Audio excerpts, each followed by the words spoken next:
What's going on, jigging junkies? Kai the Fish Guy here. I'm today with Tyler, and we are going out on the Sea Trek to hook into some monstrous deep sea fish. The Sea Trek is a 65-foot offshore tank, and it was going to be leading me to some of the best fish I've ever hooked into. We got something good now. Our 2-day voyage into the Gulf begins out of Fort Myers Beach on the western coast. This side of the Gulf is very long and very, very flat, so it takes forever to get out into any actual deep water. So we have to go way offshore to get into any of the fish, such as the red snapper we want to catch. This is an overnight vessel, allowing you to rest up and catch up on all the sleep you need, so once we arrive at the spot where all the big fish lie, you're ready to go. All the while, the wonderful mates Chris and Tyler are preparing all the bait so that once you get to the spot, you're ready to be put on fish. That's full. Squid slap is a new... Mate's back here like a professional chef, cutting everything up and ready to rumble. Whenever you're going fishing, there's always two things you're going to pray for. One is that there's really nice weather, and two is that there's fish actually biting your line. Sometimes you get both, but usually it's one or the other. And in this particular case, we had the fishing, but the weather, not so much. Your choices of bait are usually cut up squid or threadfin herring, so today I'm going to be starting off with the herring that I'm hooking through the bottom jaw through the head, because it typically gets me some of the bigger fish rather than the snapper. Depends what you're going for. You know when the saltwater fishing is good when the second you drop to the bottom, you hook up, and well, sure enough, the fish were here. Oh, you're right. This rod gonna snap. This is definitely not even something that big, is it? What? I said this isn't even like that big, and I can tell this is gonna be an entertaining little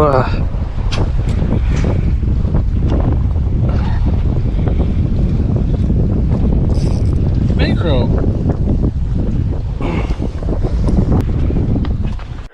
The first fish of the day was in the boat, a mangrove snapper, which is more than likely going to be the next fish that I get bit by. As you can see by these teeth here, should mark a pretty good bite, but today was too windy for that. All around happy customers. People are catching fish all over the boat, not just me, and that's a great sign. There's a whole bunch of different setups you can use gear-wise, but pretty much all I'm doing is putting a weight over the line first, tying a barrel knot to the swivel, giving myself about an 18-inch leader, and then tying another barrel knot to the hook.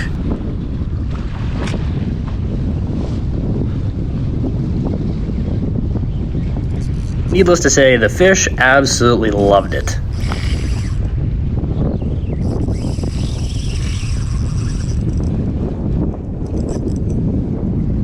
Despite the mild seas, the trip really couldn't have been going any better for me. I was catching amberjacks, which is pretty sweet, even though they weren't that big. I was getting bluefish in the boat. I was getting a whole bunch of porgies. So a lot of good fish to take home and eat. And everyone on the boat was catching a whole bunch of stuff too. But this was just the beginning. As soon as we actually get a little further offshore and into that deep water, that's when the big stuff comes to life. All right, now hear me out. Yeah, you can see here that I'm clearly using my Vanford fishing reel. And for those of you who don't fish very regularly, it is a freshwater fishing reel, just attached to a saltwater ugly stick here. So the kind of goal here is I don't like doing things the normal way, and it adds a little bit of excitement, but the odds of me catching something really big if I land it aren't looking great. I threw on some 100-pound braid, but I don't know how long it's going to last me. Did good enough to get this gag grouper here, though. Unfortunately, these guys are out of season right now, and they gotta be a minimum of 24 inches to keep anyway, so he gets thrown back overboard. We now had some fish in the boat, but it was time to get out into the deeper water and find the bigger fish. With the seas picking up, the waves growing larger and larger, and the wind steadily increasing, it was going to be a bit of a bumpy ride, but we pulled up the anchor and made our way on to the next destination.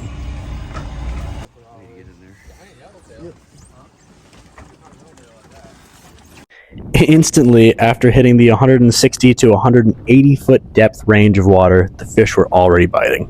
Within no time, I was already pulling up bigger fish. The bluefish were getting a bit bigger here and there, as were the porgies, and the colors on them were getting more and more vibrant. The fish kept looking nicer, but this still wasn't what I was aiming for. I knew it was just a matter of time before this little rod would bite off more than it could chew. Shit.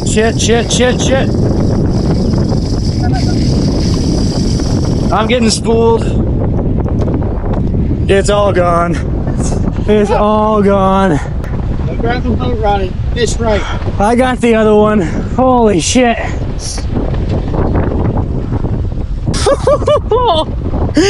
Dude, that was nuts. For the cabin log, we've been fishing for hours and hours on end. The fish finder is absolutely going crazy right now, but the waves are just huge. We're getting bashed over the sides left and right, and it's like you have to hold yourself up against, especially on the front of the boat. So I'm sitting on the bow, and every time the waves come, you either get splashed or you get a huge drop. So it feels like we've been on a roller coaster for hours. But the fish are out there. I had one completely spool me, so I tried using the little rod, and there's nothing left but the little bit of backing I had on this. The 100-pound braid's all gone. I mean, it was kind of inevitable, but I switched back up to the battle pen too, so I got the bigger one out there with a little bit more line for the spinning reel. And hopefully, if I hook into another really big one, that one will have the durability to land the fish. But, I mean, it's just nuts out there. Just absolutely nuts. Despite the waves, the fish finder was very alive, which means it's go time. It is now like 4:30 in the morning. We're back out here. The seas are just as harsh as they were before. We're dropping down into the red snapper zone.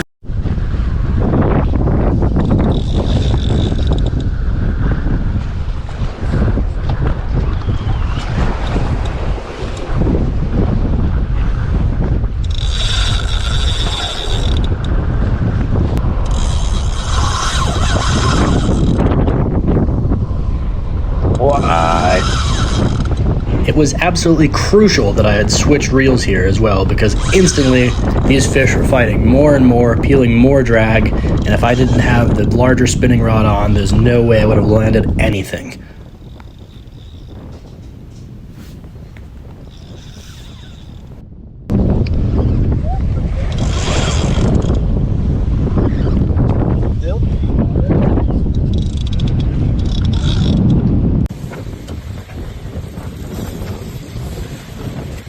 Getting whooped on the little rod.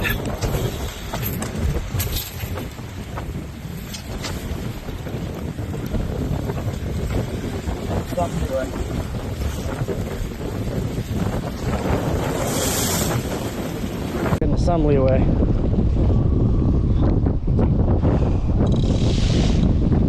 Not to mention the fact that the fish were already bigger, the waves had grown dramatically, so even trying to catch something, you have to be hugging the guardrail the whole time, praying the fish doesn't pull you overboard. It's not the fish, man, it's the waves.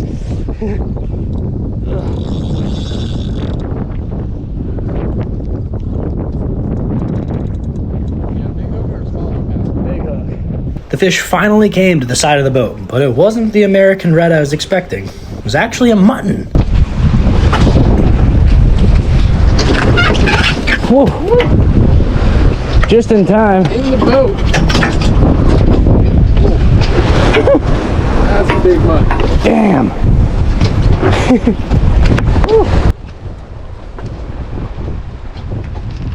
Nice fish, man. I had to show you how you get them up. Honestly, I appreciate it. I felt like my wrist was going to break at that point. But now I get half of it. That's fine. Yeah, buddy. That's what we're after. Be a good one to get bit by. Nah.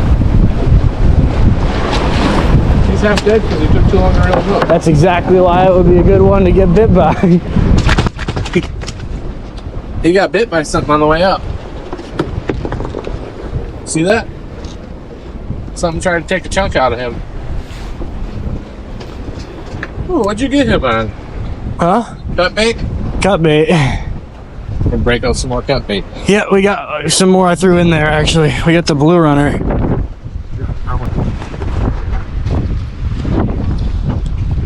Yeah, I got those big fillets Is that there. your biggest mutton ever? This is my only mutton. Oh, that's your first mutton? Well, I guess there was that little one earlier that I thought was something else. Oh, yeah.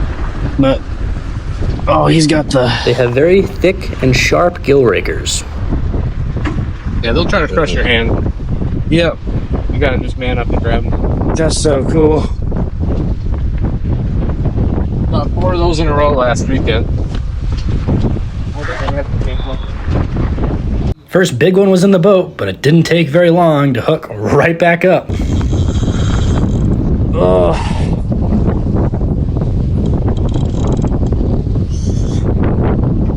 There's something good.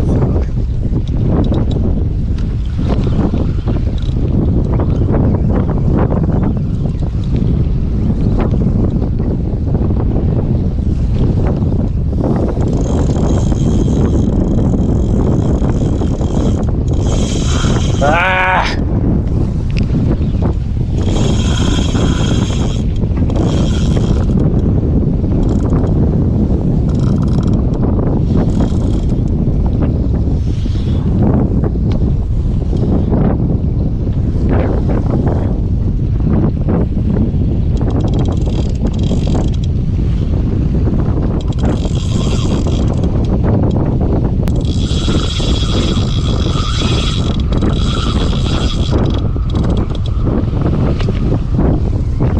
The trend of the night at this point basically started to seem like every time I dropped back down, the fish that I'm going to be reeling up was bigger than the last.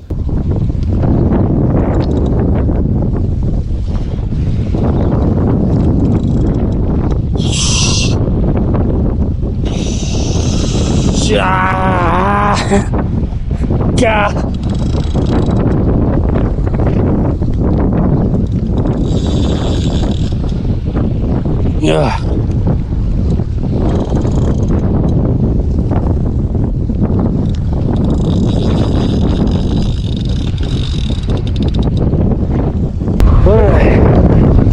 What the hell did I catch?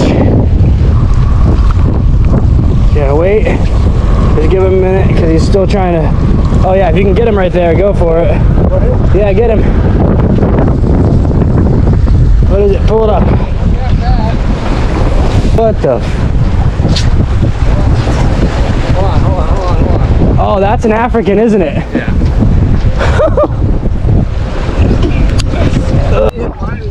Well, I'll be damned. Look at the size of that thing. So it turns out I actually hadn't hooked this fish in the mouth. His tail got stuck and wrapped all around my line, so I still had another fish on the other end. So me and Ryan here were working to still pull up whatever was left on the bottom of our other 2 lines, which were now tangled like crazy because the African pompano swam all the way through both. So you just tell me I snagged that? Someone else over there. Your line got wrapped around him. And this line, his line broke. Because we just had a hook in him and nothing else. So not only did we land the massive African pompano, but this American red snapper too. Look at that, Cap. And you fish for yellowtails, and the big boys decide to show up for you. I'm not sure I've ever had so much adrenaline in my system. Like you're enjoying yourself. Oh, I am. Awesome. That's a beast. 3 absolute monsters already in the boat, and the night had barely begun. In fact, the boat was so lively, we even had sea turtles following alongside. So the fishing was absolutely picking up. Everyone was doing pretty good, but the waves weren't cooperating so much. This is pretty bad, I'd say. This has got to be 10-foot swells at some points. My buddy Bari from the Cancun Cuda episode would not have fared well on this one, folks. There's a big yellowtail. Me, on the other hand, I don't think I've ever felt more alive. Whoa.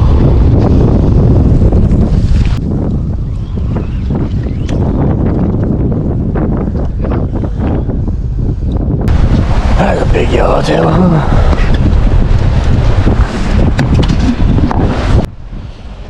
Yellowtail snapper in the Gulf usually sells anywhere between $15 and $25 a pound, so catching him this big at this rate kind of makes the trip pay for itself.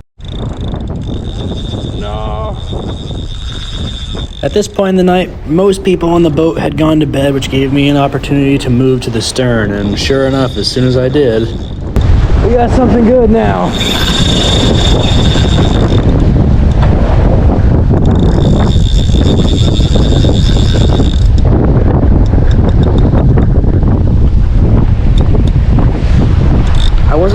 this point what this was going to be, but all of my suspicions led to a shark bigger than this rod was able to handle.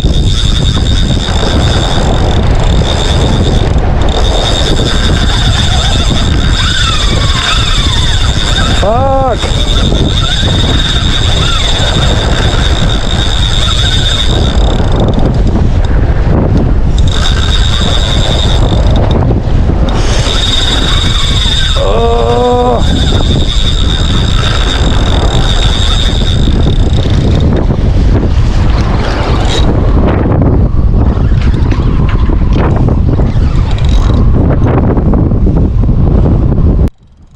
This had been going on for about 35 to 45 minutes at this point, for perspective.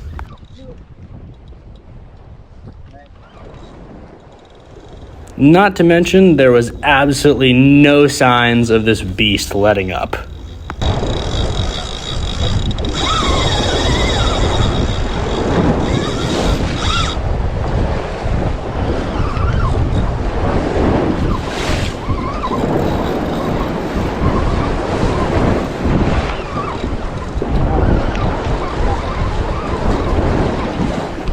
He's swimming towards us now.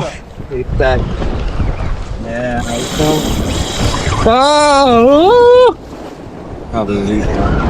What? You think I got a shark? Almost got me right That's there. so cool. I hope Little so. sketch.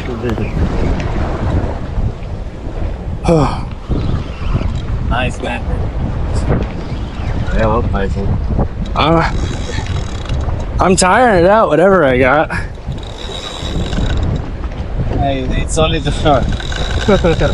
Yeah.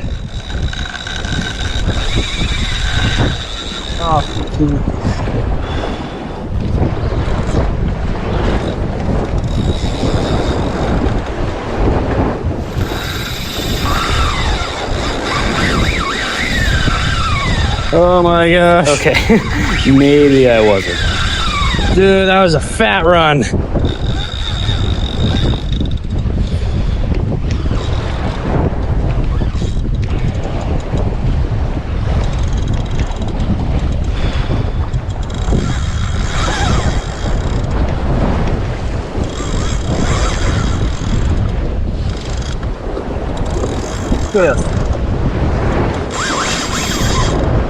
That's right. Tire yourself out, big guy.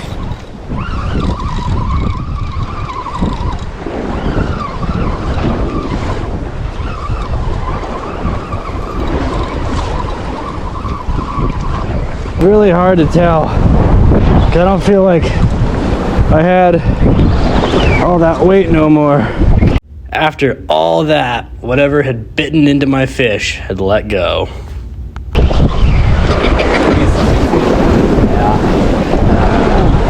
Oh man, was a big boy.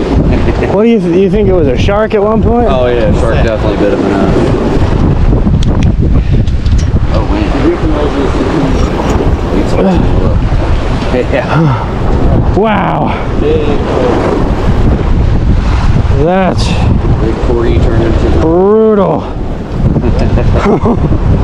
I had him just right though, that's why it didn't snap. well, shark only had fish.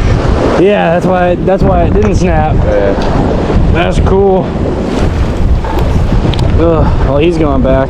Whatever ended up grabbing him is not something I plan on getting bit by anytime soon. Sure enough, right back after the fish though. This is gonna be the best shot of the day, man. Look at that rod tip go. What is that?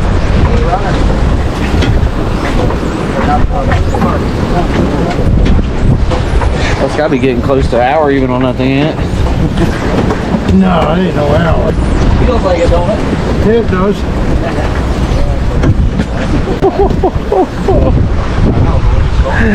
Dude, whatever he's got coming up is gonna be it's an absolute code. Yep. On the fish.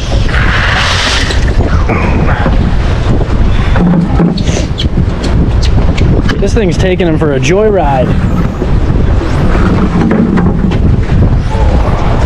That's lightweight too. Not be a mangrove snapper you just fight. It's only 12 inches. Right here. You had it up and then it fucking do. Didn't quite come up high enough to brush my teeth.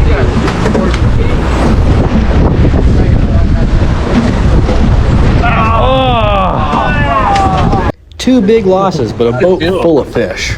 Hey, you want to fish? Bite? Yeah, the porgies ain't that bad. I already did the sheep's head. These guys ain't horrible. Come on.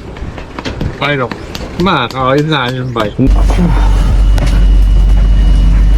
The boat is continuing to rock away. We went out there and we absolutely hammered all of the red snapper. We caught more African pompano than we knew what to do with today, folks. And it was just non-stop. We got a whole bunch of cobia, whole bunch of American red snapper, whole bunch of mutton snapper. I mean, everyone was just exhausted. We hardly slept. It was through the long night. Some sharks here and there, maybe a black tip or two, but all in all, what a crazy day on the water. Yeah, it was a lot of action, a lot of intensity. I don't think anyone can feel their wrists, legs, feet. I mean, the ocean was just relentless, but we powered through and hammered those fish. So definitely check out Sea Trek fishing charters out of Fort Myers. This was a phenomenal trip. I had a blast. Caught a whole bunch of big fish, and if you can handle the seasickness, I mean, that was just today. It was really bad conditions because of the moon and because of the wind, but all in all, the spots they put us on, I mean, you just can't beat it. The boat, we got out on the water, the captain knew exactly where to go, and we just killed these fish. So definitely come check them out. The craziest part about this mound is we still didn't even limit out, and look how many freaking fish there are here.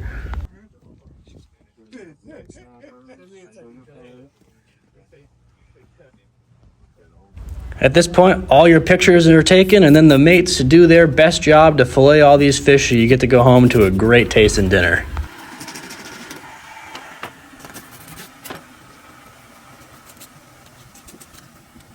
This in particular mutton snapper and some of the other fish even got donated to science for NOAA so we can study and learn more about age and growth of these things.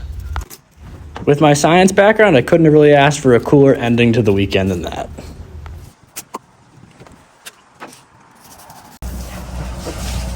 Subscribe to catch more fish and go on the Sea Trek. Woo!